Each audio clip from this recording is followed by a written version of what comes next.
from New Hanover County Schools Television, powered by students. This is your school news. Welcome to your school news for the week of April 4th through April 10th of 2016. I'm Jade Ozagul. I'm Justin Hackling. Topping our newscast this week, Isaac Bear celebrates 10-year anniversary. Freeman students get a lesson in energy conservation, and students win in state-level reflections contest. Topping our newscast this week is Isaac Bear Early College High School's 10-year anniversary. The school celebrated the occasion with a full day of activities and events. YSN reporter Bobby Blue has the full report on the big day. It's been 10 years since New Hanover County Schools opened its first early college high school.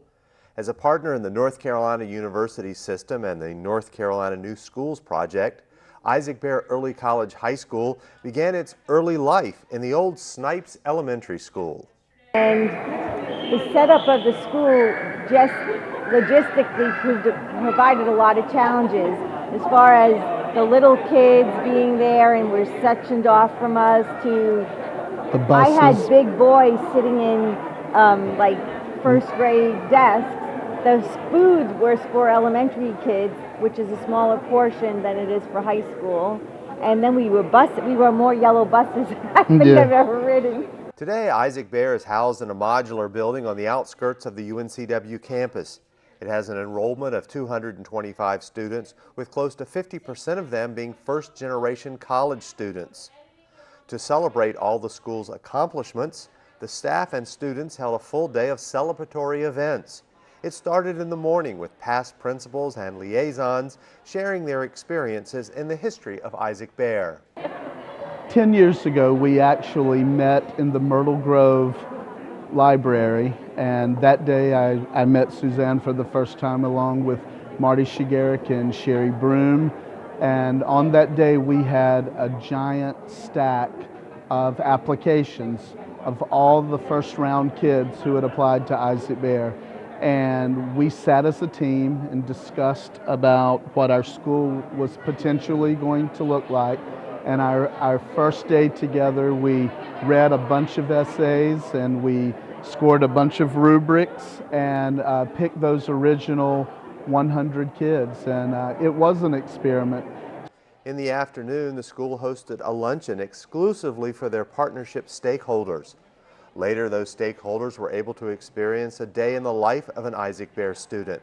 Stakeholders toured buildings commonly used by Isaac Bear, including Dobo Hall, Randall Library, and the Watson College of Education.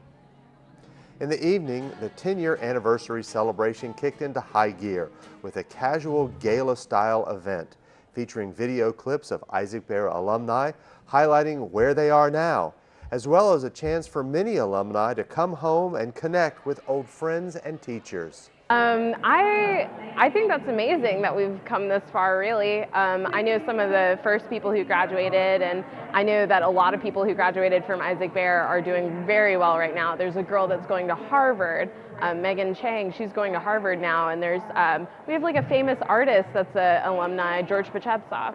So yeah, I think it's really cool that I'm in that kind of crowd of people. Hey, I graduated from Isaac Bear, I can say that. So it's pretty cool.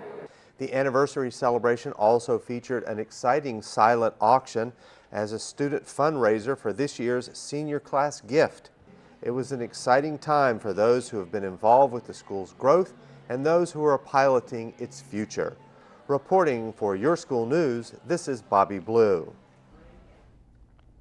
Freeman Elementary students learned a bit about electricity when the Space Station Conservation Play came to their school. Hosted by Duke Energy, the play is all about saving energy and using it wisely, and light bulbs were just one of the many examples showcased. The main character was Harmonica Mars, the astronaut, with a mission to recover a missing energy kit that would help save energy. Students helped the astronaut save energy and drive away the sleepy Martian, whose mission was to waste as much energy as possible. With some help, the astronaut taught students about energy and its importance in our everyday lives. It wasn't all information, as the astronaut and his cast of helpful friends made a few energy jokes to lighten the mood. During their mission, the students learned about coal, oil, and natural gases used for our energy. The students came out from the play knowing about the environment, how our energy affects it, and how to save it. 9 New Hanover County School students were named winners in the 2015-2016 State Level Reflections Contest. Winners from our school district in dance choreography are June Guggenheimer, Catherine Player, and Emma Hutchinson. In literature, Mina Yukubu. In music composition, Zachary Bonds. In photography, Bryn Arney. And in visual arts, Leela Furman, Amelia Lorson, and Bridget Donovan. The 3 first-place winners from this group will move on to the National PTA competition. Special artists and theme search winners will also be recognized at the event. The celebration will be April 16th in Raleigh. The students at John T. Hoggard High School had the wonderful opportunity to talk to Lane Ragsdale from the North Carolina Zoo at Asheboro. The North Carolina Zoo is seated on a 2,200-acre tract of land near the mountains. Approximately 500 acres of this property have been developed into one of the largest natural habitat zoos in the United States. Mr. Ragsdale talked about the North Carolina Zoo, what they do, what job opportunities they offer, and any other questions the students had. Students learned that the North Carolina Zoo is not only staffed by animal care workers, but also by directors, administrators, and most of all, donors. Animal safety was a major topic for the class. They talked about animal health care and habitat conservation. Students discovered that the zoo isn't all fun, it's business too.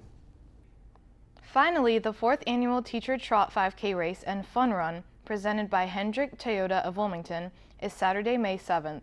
The event will begin at 8 a.m. and will be held at Ashley High School. Proceeds raised from the event will help support NHCS staff wellness and student physical education programs.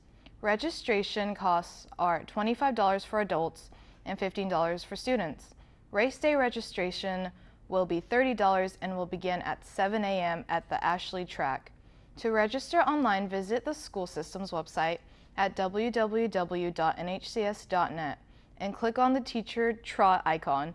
Many schools will form teams and compete for awards that include Most School Spirit and Most Participation.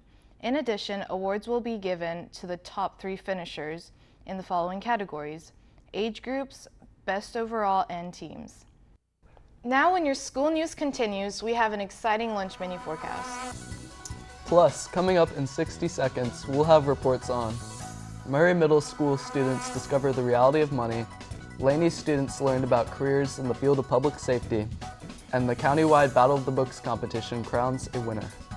This is your school news on cable and online. Look for our blue logo for all the latest news online at www.nhcs.net. Please friend NHCS TV on Facebook and follow us on Twitter. Don't go away, we'll be right back.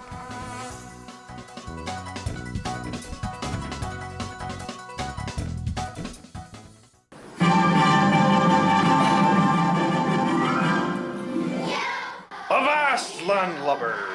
The band of pirates be making their way to the stage in the swashbuckling tale, Pirates 2, The Hidden Treasure. Aye, ye would be a scallywag to miss this musical adventure. The pirates hit the stage April 12th at 7 o'clock p.m. at Parsley Elementary School. Be there or walk the plank.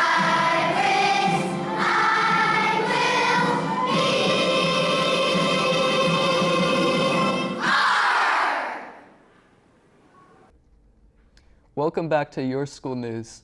Recently at Murray Middle School, 8th graders discovered the reality of money. Through an interactive financial education simulation, they became wage-earning, bill-paying young adults and discovered the impact their choices made on their budgets and lifestyles. We got this report from Nicole Clement. Most middle school students do not have income, but learning the right money management habits early can go a long way to assist them when they do start generating a cash flow. That is the goal of the State Employees Credit Union's Reality of Money workshop for middle school students. Held recently at Murray Middle, the program thrusts the students into real-world situations, forcing them to manage money in their lifestyle in today's modern world. And we want our kids to see that life is made up of lots of decisions, and the choices you make can give you some financial gains or financial losses. So trying to get them to be a little bit smarter about money decisions in their future. Students began the simulation by being randomly assigned profiles that outline their occupation, credit score, education, marital status, number of children, and more. Each profile was designed to mirror real-life backgrounds of today's working class. My job was an accountant. That didn't pay very good. I got, where's that at? I got $2,475 a month, but that goes by very fast with all of my stuff. I did not have any children. My credit score was fantastical.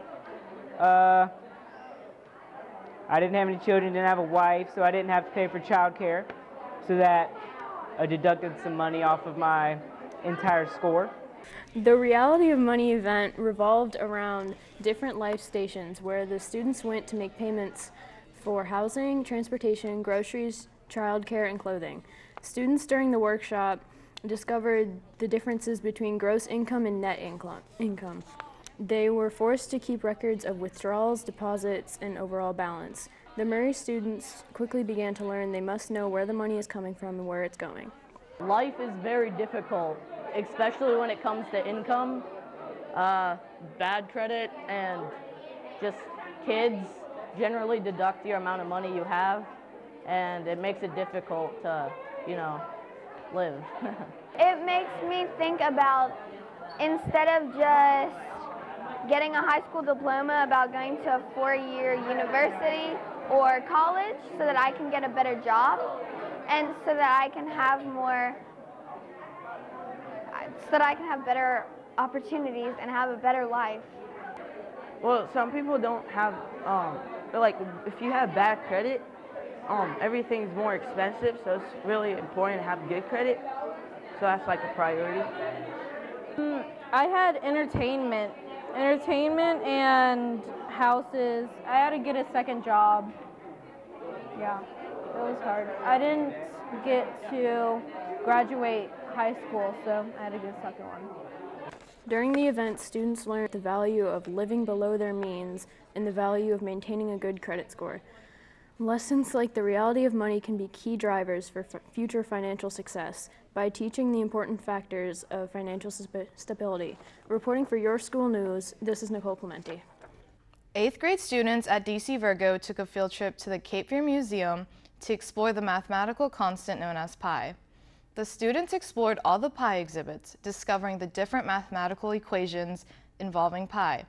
Back at school, students learned the math behind pi and explored the history of pi. During their studies, the 8th graders learned that pi was used by ancient Chinese and Egyptian mathematicians. Afterwards, the entire school participated in a variety of activities exploring pi, including a color-coded pi chain. Students also competed in a pi bee, where the students had to recite 76 digits of pi correctly. 3 grade level winners had an opportunity to pi the principal. Finally, the students formed the symbol pi on the backfield, while a local film crew flew over recording with a drone and interviewing several of the students. The Career Technical Education Department at Laney High School invited Cape Fear Community College to the campus to share with students about their public safety programs involving fire, rescue, emergency management, and law enforcement training. Students were introduced to programs' core courses by instructors from the school. With a PowerPoint presentation, the representatives from CFCC showcased their many training facilities and explained to the Laney students that the public safety courses are taught with the latest technology each field. Each course is designed to focus on developing the best public safety training possible for students of all levels across multiple fields of expertise. All the students had questions about job opportunities and salaries in the public safety sector. The instructors made it clear that public safety positions play a big role in every community in the United States. That as first responders, they keep everything in check and keep communities safe. Helping those achieve the best training, certifications, and career prep was Cape Fear's goal. Just before the school system went on spring break, middle school students from across the district competed in the annual Battle of the Books competition. Students began the school reading books from a list established by the State Battle of the Books Committee, and then faced off in a quiz bowl style tournament to test their knowledge of those books. We get this report from Stephen Thornton. New Hanover County Schools Battle of the Books, the premier event for middle school readers, came around once again this year and brought 28 books to the competitors. Teams from Holly Shelter, Murray, Myrtle Grove, Noble, Roland Grice, Trask, Virgo, and Williston all participated and used their memory and reading skill throughout the event. Battle of the Books is mainly to help encourage students to read inside and outside of their comfort zones by being exposed to books with varying literary styles and viewpoints by well-known authors in the young adult genre. Well, I've competed all 3 years, and this is going to be my last year competing, so it's kind of that, like, I really want to do well because I'm not going to have this chance again, because once you get to high school, I don't think there is a Battle of the Books, and I want to, like, be able to do well, and there's, like, more nerves because it's that much more important to me just because it's my last time. During Battle of the Books, the students compete by answering questions concerning a character or event that happened in one of the books from this year's reading list. The event was held on the main stage of Minnie Evans Arts Center. Teams getting questions right earned 2 points with an additional point for knowing the book's correct author. Okay, I just made sure, like last night I made sure that I knew all my authors and titles. I had a set of flashcards that I used for that. And then just made sure that I read my books and everything. Some of the books this year included Code Talker, Sugar Changed the World, Etiquette and Espionage, Stones and Water, and many other notable books. We had to read 27 books, and personally, my favorite was The Wednesday Wars by Gary D. Schmidt, and I also enjoyed The Crossover, and I mainly enjoyed the realistic fiction books. The winners of this year's competition were the team from Noble Middle School with 142 points. The runner-up was Roland Grice Middle, coming just shy with 131 points, and in third, Trask Middle had 116 points. Noble's team included Dylan Thiessen, Cooper Hildahl, Rachel Newhers, Owen Dean, Ben Arcuri, Paige Kelmer, Shay Schufert, Harrison Buchanan, Aiden Wells, Ashley Rohner, and Abby Fletcher, all led by their coach, Gretchen Nash. Reporting for Your School News, this is Stephen Thornton. New Hanover County Schools' newest instructional program, the Ashley High School Marine Science Academy, is currently accepting applications for the 2016 through 17 school year. Applications are available on the Eugene Ashley High School homepage under the Marine Science Academy tab. The Marine Science Academy provides a unique college-level experience by offering the equivalent of 2 introductory marine science courses usually taken during the first college year. Students interested in marine biology, oceanography, or the Academy are highly encouraged to apply. The Academy will prepare the next generation of marine scientists through the methods listed. The application deadline is May 5th. Now don't go away. Coming up, Coddington Elementary holds their annual Famous Americans Parade. Plus, we have a look at education across the nation in Education Index and what's on tap for lunch with the Lunch Billow Fair. Your School News will continue after the break.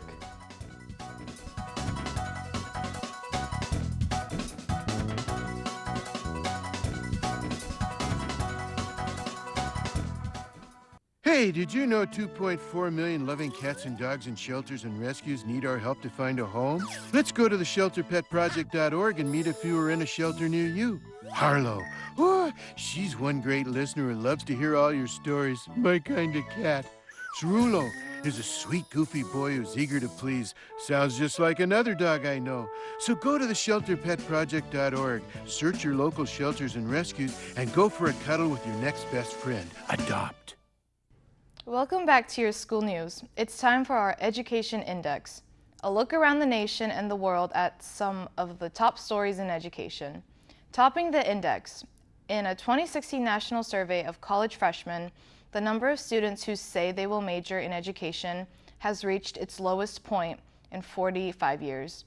Just 4.2% intend to major in education, a typical first step to becoming a teacher, compared to 11% in 2000, 10% in 1990, and 11% in 1971. According to data gathered by the UCLA's Cooperative Institutional Research Program.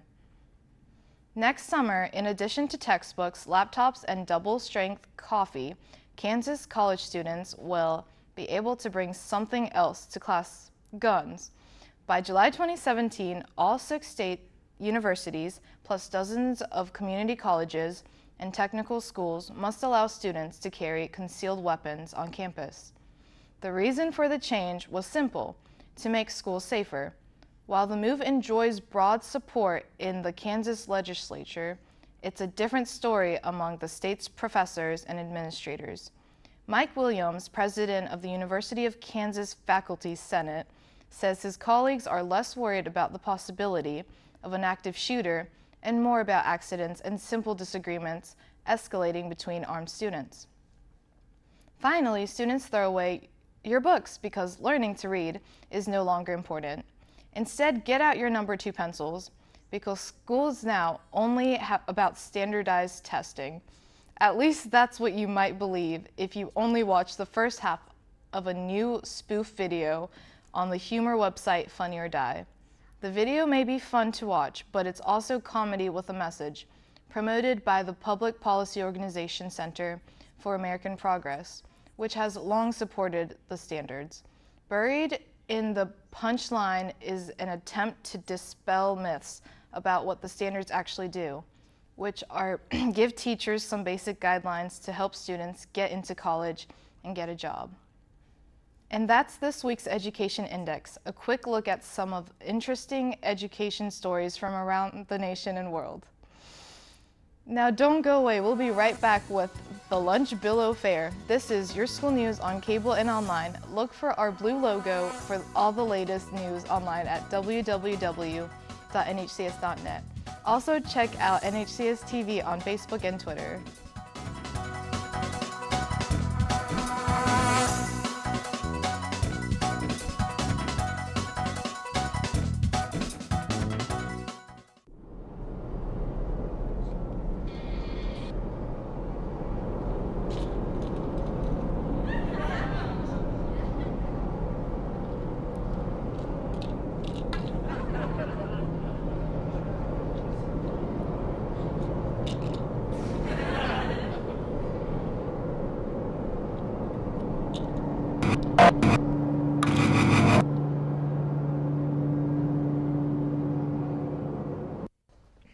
Welcome back to Your School News. It's time now for this week's Lunch Billow Fair. Joining us this week is Louis Behar, our guest lunch menu specialist. He is standing by in the newsroom with the week's school lunch menu so parents, students, teachers, and everyone working with the New Hanover County school system can plan their lunchtime options. Thanks, and welcome to this week's Lunch Billow Fair. We've got a great menu this week featuring American classics, so let's take a look at this week's menu. On Tuesday, April 5th, satisfy your appetite with a grilled chicken sandwich, a grilled cheese, or a cheeseburger. Don't forget to add vegetable soup, tater tots, and fresh fruit to your plate to make a fantastic meal. On Wednesday, April 6th, have a nice school-cooked menu of chicken dippers with an egg roll and fried rice, cheesy breadsticks, and pork barbecue with hush puppies and slaw. Keep your belly cheering with joy by adding pasta salad, glazed carrots, garden salad, and mandarin oranges. On Thursday, April 7th, your school's cafeteria will be serving 3 entrees to choose from: nachos grande, fish nuggets, and popcorn chicken with a choice of cornbread muffin or dinner roll. To complete your awesome meal with black bean and corn salad, NC sweet potato, and fresh fruit. On Friday, April 8th, you won't want to miss out on your lunch as your cafeteria will be serving spaghetti with a breadstick, cheeseburger, and deluxe chicken sandwich. Side items include macaroni salad, french fries, garden salad, and fresh fruit.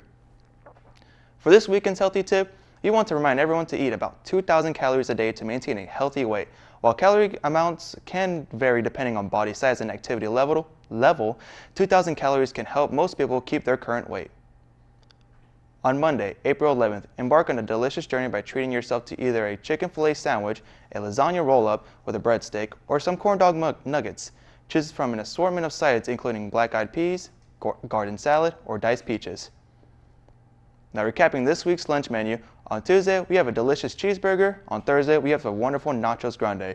Sides throughout the week include tater tots, garden salad, and fresh fruit. From the newsroom, that's this week's Lunch Bill of Fare. I'm Louis Behar, now back to you. Thanks, Louis. Don't forget, you can also catch the Lunch Bill of Fare during the morning show here on the Learning Network and get lots of healthful nutrition information online at www.nhcs.net/nutrition. Now don't go away. Coming up, Coddington Elementary holds their annual Famous Americans Parade.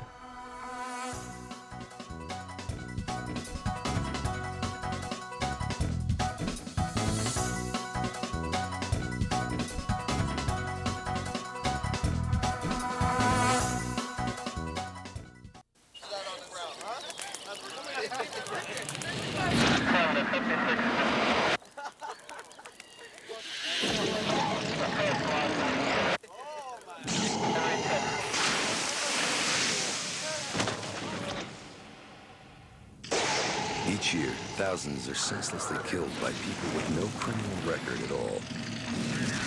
People like you.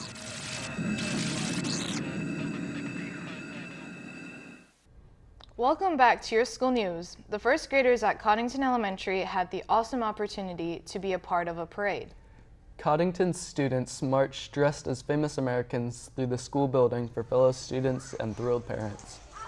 Before the big day, students researched a host of famous Americans, exploring their backgrounds, their impact on America, the circumstances of their time period, and just what helped to make them famous. Americans. Heroes featured in this year's parade included President Barack Obama, the legendary Johnny Appleseed, the first man on the moon, Neil Armstrong. Students prepared informational charts on each famous American, and they were hung in the school hallways for everyone to see.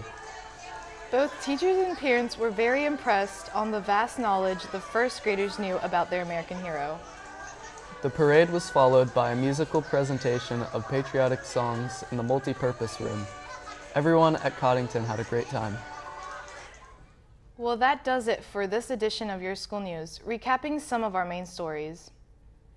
Isaac Bear celebrated its 10-year anniversary with a gala at the Watson's College of Education. Freeman students got a lesson in energy conservation from an interactive presentation, and 9 students won in state-level reflections contest. Remember, Your School News is on cable and online, and don't forget to start your morning with our light and lively morning show, weekdays at 6 a.m. I'm Justin Hackling. And I'm Jada Ozigal. On behalf of the entire YSN crew, thanks for watching New Hanover County Schools TV on the Learning Network. We close with music from Coddington Elementary's Famous Americans concert. Have a great day.